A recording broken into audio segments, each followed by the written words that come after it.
حقیقتا مردمان از روی این اخلاق در این زمین باقی موندن. آدم ها را ایروی چی تعریف میکردیم؟ فرعون یگان کس تعریف میکنه ایروی میلیاردریش قارون قطی، یگان آدمی ثروتمند پولش تعریف میکنن. در این دنیا را پشتش کی باقی میمونده؟ کی پایدار میمونده؟ کسی که برای او اخلاقه، کسی را برای او تربیت های. ایروی اخلاق تربیت ما را میشناسن. برادر قسم به خدا یگان کس پروای ماشین ما نداره، یگان کس پروای خانه ما نداره، یگان کس پروای لباس ما نداره. شما میخوای ببینید که همین زمانش نه که اراوکش برابر انا همون انسانی که امروز گردشش میلیارد روبله، اینم اراوکش برابر دی انا همون معیشت راحت داره. هیچ مال گمان نکنه که اینا پستن. هم که زمان شد نه پروای ماشینی ما دارن، نه پروای خانه ما دارن، نه پروای پولی ما دارن. همه مردم امروز گشنه مستن.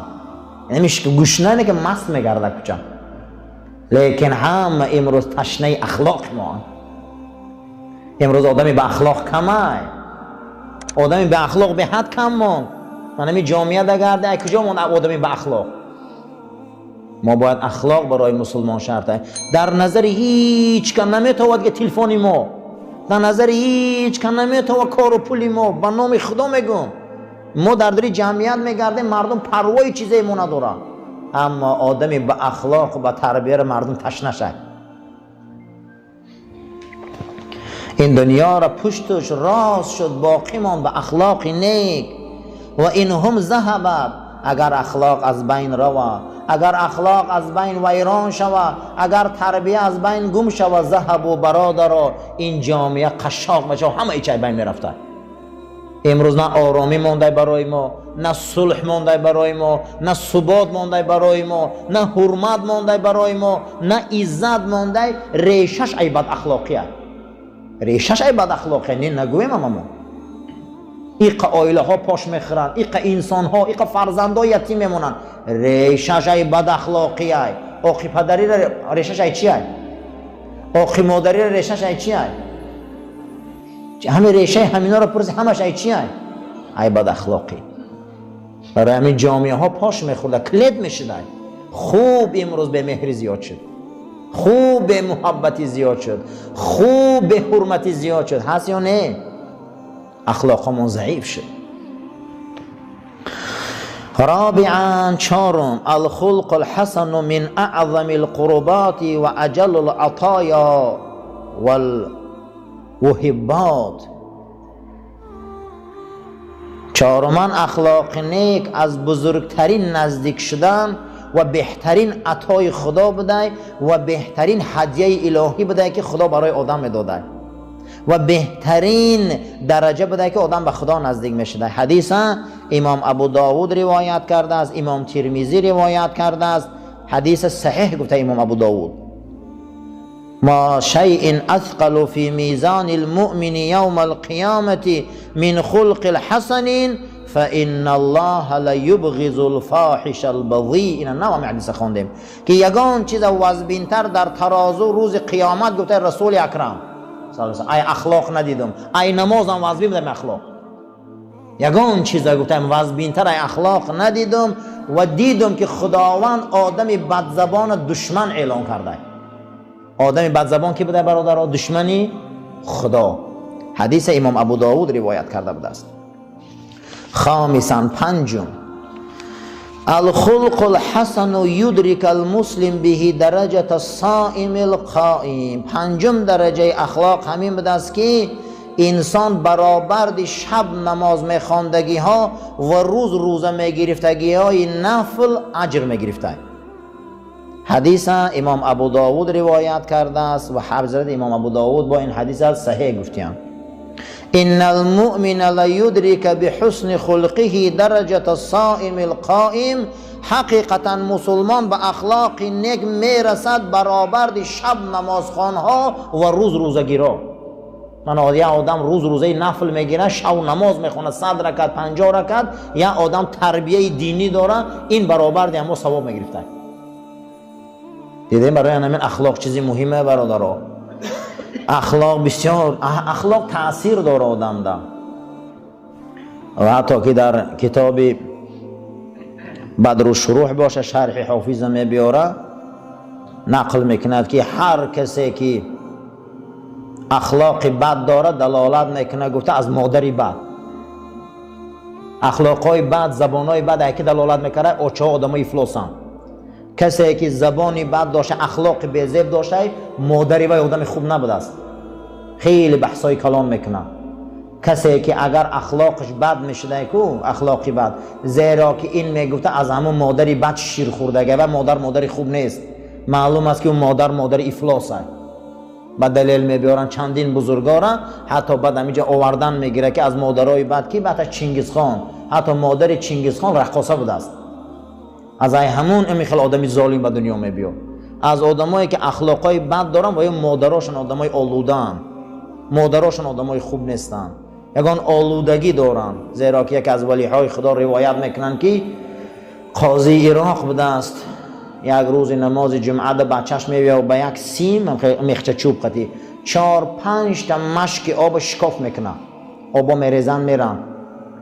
مردم میبیان میگن که قاضی بزرگ ای فرزندتان شکایت ای که بچه هاتون مشکای آب شکاف کرده، من آب فروشم، من کمبغلم، مشکام ساز کرده یا پول شده و مشکا رو همش تیار کرده میتیا پوستا رو میخره و میبیاد در خانه 2 رکعت نماز میخونه و گریه بلند کرده در قاضی خانهش میشینه که کمپیرش میبیاد میگه چی گریه داری امام؟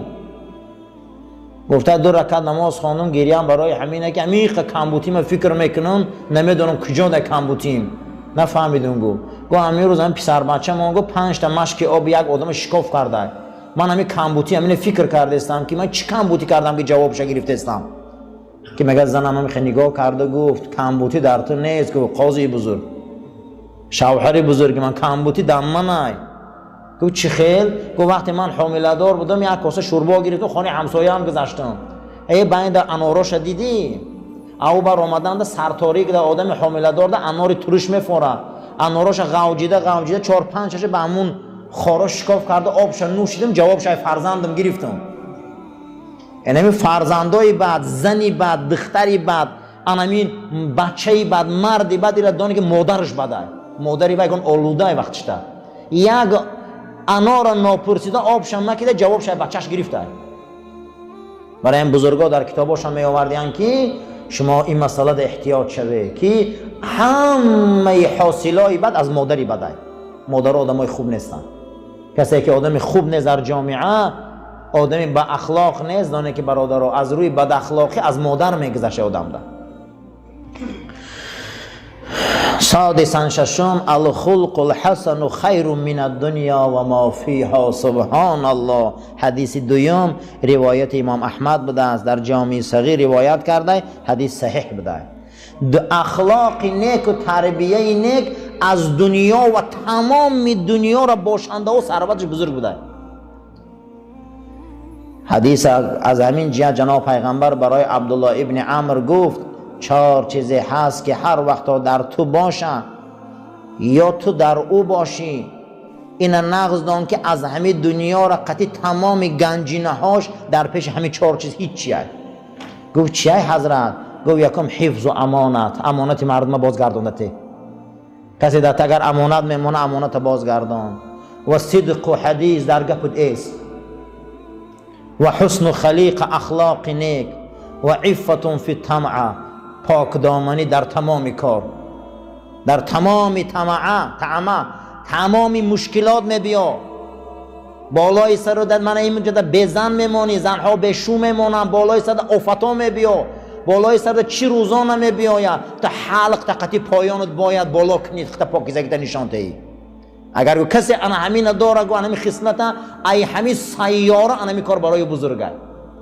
اندک کار زنها تن فروش شدن و اندک کار مردها زیناکار شدن.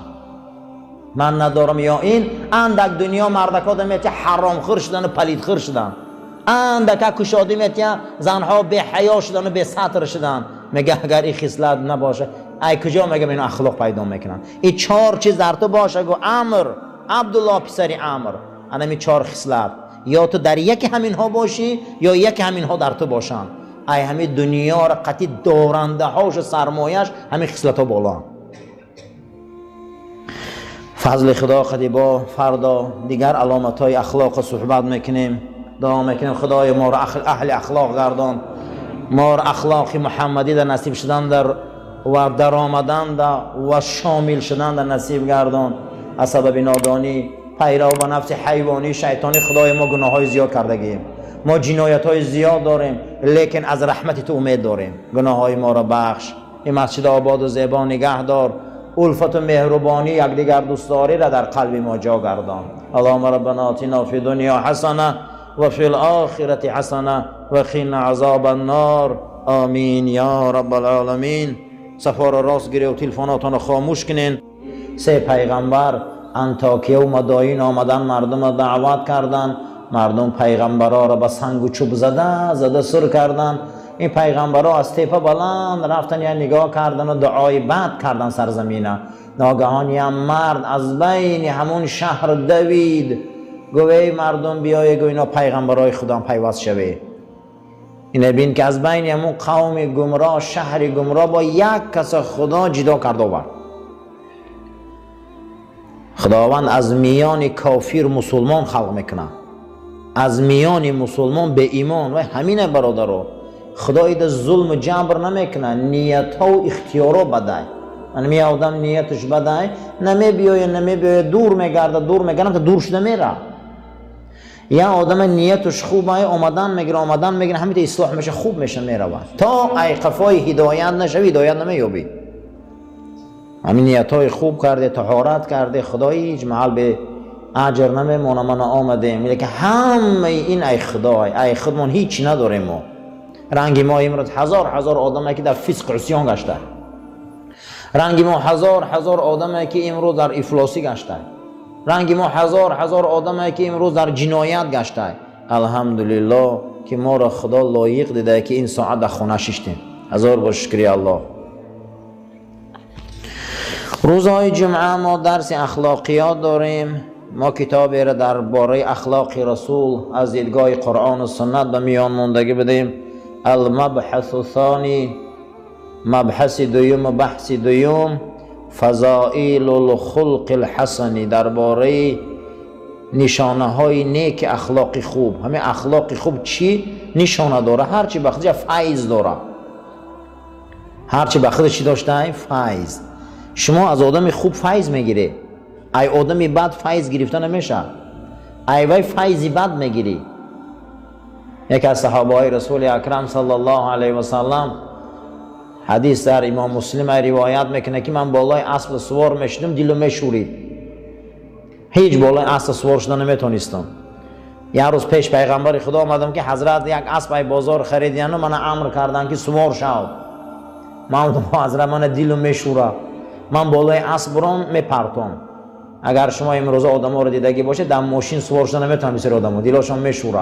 من خصوصا من عادتم خیلی داشتم در ماشین یا در همین پاییز و در همین چیا من زیاد از 5 کیلومتر دلم میشورید نمیتونستم. این صحابه در اسب نمیتونسته، گفته که دلم میشوره. میگه جناب پیغمبر میگه اگه نگاه کردن در چهره مبارکشان، میگه چهره‌ام دم نگاه کردن و بعد از اون میگه همین پنجهش گرفتن در بالای قفس سینه موندن، همین دستشون گرفتن میگه در بالای قفس سینه موندن، میگه اندک آرام گرفتن. حدیث در امام مسلم است، کم ترک آرام گرفتن، میگه آرام. بعد از اون دستشون گرفتن که سوار شو. گفت من زمینی فارس به همین اسبا گرفتم دیگه دلم نشورید. یعنی که از آدم با آدم فیض میگذره. بزرگوار دیدگی دست آدم میقپن میتمیستن، اگر دیدگی باشه سری آدم دستشون میمونن دعا میخونن، فیض میگذره آدم ده. یک اپرات کم کودک که معلوم میکنه چند ماهه خدایی که آدم خلق کرده این ندارم قدرت بکنه. یک اپراتک شکم آدم معلوم میکنه کودک چند ماهه. انسان های داریم که از فیض الهی و دست آدم نبض میکنن، میفهمن، چهرت نگاه میکنن میفهمن. این چی میشه عزیزا؟ این همش فیض طاعت است. انا درباره انمی نشانه ها صحبت میکنم که اخلاق چه نشانه ها داره. اولا الخلق الحسن من اعظم روابط الایمان و اعلی درجاته. اولا اخلاق نیک از بزرگی ایمان دلالت میکرده کسی اخلاق نیک داشته و ایمان کامل داشته و بلندترین درجه ایمان در رسیدگی بوده است، زیرا که رسول اکرم صلی الله علیه و سلم راوی حدیث ابو داود بوده است و ترمذی بوده است. حدیث امام ترمذی صحیح گفته است. پیغمبر گفتند صلی الله علیه و سلم که اکمل المؤمنین ایمانا احسنهم خلقا، کاملترین امت من ایروی ایمان کسی هست که اخلاق نیک داره. یکی از نشانه های اخلاق انمی بوده که آدم ایمانش کامل میشه. کسی اخلاق نیک نداره ولی ایمانش کامل نیست. برای همین مسلمان اخلاق در کار عزیزا. مسلمانی بد اخلاق به ضرر اسلام است. مسلمانی بد اخلاق به ضرر چی بده؟ به ضرر اسلام. برای همین همیشه از خدا دعا کنیم که ما خدا اخلاق نیک ده، تربیت نیک ده. دویما الخلق الحسن من تخلق به کان من احب الناس الى النبی و اقربهم منه مجلسا یوم القیامه. دویم علامت اخلاق چی بده؟ دویم نشانه اخلاق چی بده است؟ دویم نشانه اخلاق همین بده است که کسی اگر به اخلاق باشه پیغمبر او را دوست می داشته و نزدیکترین مجلس روز قیامت در رسول الله همین آدم بوده. از شفاعت حضرت محمد با نصیب بوده صلی الله علیه و سلم. حدیث روایت کرده است امام ترمذی، حدیث روایت کرده است امام بخاری، حدیث امام مسلم روایت کرده است در حیات صحابه. چی بوده است؟ ان من احبکم الی و اقربکم منی مجلسا یوم القیامت احاسنکم اخلاقا. پیغمبر خدا صلی الله علیه و سلم گفتند که دوست داشته ترین امت در روز قیامت به من و نزدیکترین امت در روز قیامت گروه و مجلس و شفاعتش کسی هست که اخلاق نیک داره. فردا کسی به پیغمبر نزدیک میشده ایروی اخلاق، ایروی اخلاق به رسول اکرم نزدیک میشده. پیغمبر هم از همین آدم بد اخلاق بیزار بوده است. شفاعت پیغمبر دا دور بوده از آدم بد اخلاق. در یک روایت دیگر رسول اکرم گفتند که ان الله یبغض الفاحش البذیء. پروردگار دشمن گرفته آدم بدزبانه. آدم بدزبان دشمن خدا بوده است. حدیث امام مسلم روایت میکنه. ثالثاً سیوم علامت اخلاق چی بوده است؟ الخلق الحسن یجعل المسلم من خیار الناس مطلقاً. کسی اگر اخلاق داشته باشه در بین خلق خدا جدا کرده های خدا بدیم. من خدا میگم جدا کرده های، جدا کرده ها ایروی اخلاق بدیم. حدیث امام بخاری روایت کرده بوده است، امام مسلم روایت کرده بوده است، حدیث صحیح گفتیم. رسول اکرم صلی الله علیه و سلم در اینجا گفتیم ان من خیارکم احسنکم اخلاقا. بهترین شما در بین مسلمان ها مطلقاً با اخلاق ترین شماست. آدم کدام جا درجه میگیره نزد خدا در ایروی اخلاق. پیغمبر ما را راه گشتنش اخلاق بوده است. ایروی راه گشتنش آدم ها راحت میکردن. رسول اکرم ده پیغمبر قدم میزد میگه ما قفاش نگاه میکردیم، راه گشتن رسول اکرم تربیت بود، نان خوردنش تربیت بود. یگان انسان در تاریخ رنگ رسول اکرم ثبت شدگی نبوده. از روزی به دنیا آمدنش تا مردنش همش نوشته بودیم. حتی خوش خستنش، آخریش، خنده هاش، میجه زدناش، یگان انسان چنین رسول اکرم نوشته شدگی نبوده تاریخ ده. و وعده بده که تا قیامت هم خیلی آدم یافت نمیشه. انامین برای انامین رسول اکرم ما ده الگوان نمونه زندگی مونه.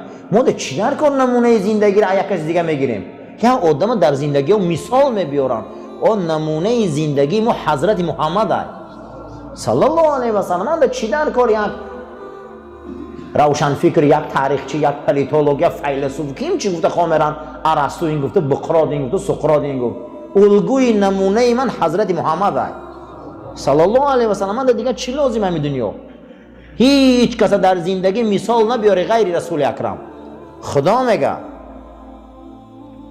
لقد كان في رسول الله اسوة حسنة لمن كان یرجو الله والیوم الاخر.